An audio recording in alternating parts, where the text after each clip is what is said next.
Hey, this is Heather Nichols, and this is the recipe remix. I looked at the submissions and I chose this card by Sarah Theek.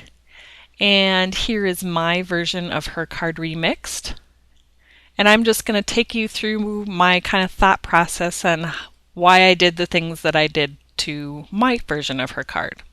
So I'm just going to start out and I'm going to get the elements of the card ready. So I'm inking up the heart from framed out number 11 and stamping that with Pure Poppy ink onto the die cut frame that's cut from Pure Poppy.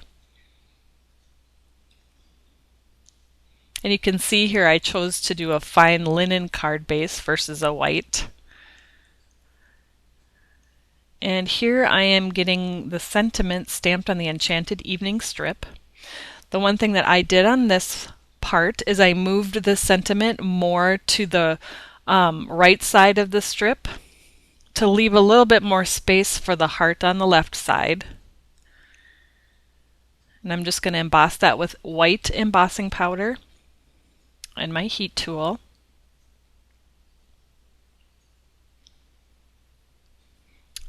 And there's a look at what that heart element just slid onto the strip will look like.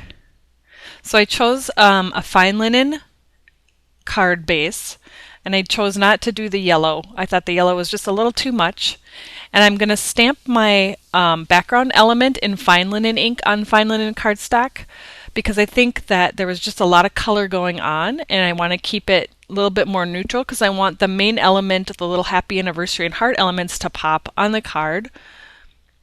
When I'm doing stamping a border like this with a single element, one trick that I do to keep things looking evenly spaced is to start stamping from the center. So start in the center and then build out from each side, and you're going to have a better spaced border design on your card.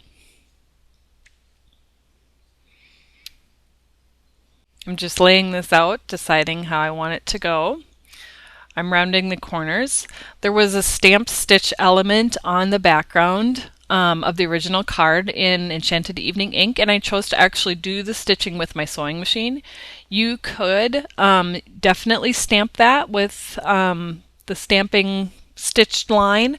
I would keep the color neutral. Again, it's something that's more in the background of the card, and so I would, instead of having it compete with the main elements of the card, just let it stay neutral. I added a little red heart in the inside of the heart. I felt like it definitely needed something kind of inside of the heart to fill that in. There was a bigger heart on the other side of the strip on the original card, and I thought it was just too big and maybe just one too many things going on that strip. So this simplifies it a little bit and kind of accents the second part of the sentiment. So thank you very much, Sarah, for letting me do a remix of your card design. This is Heather Nichols, and I hope everybody has had a great day at Stamp-a-Faire. We'll see you again very soon.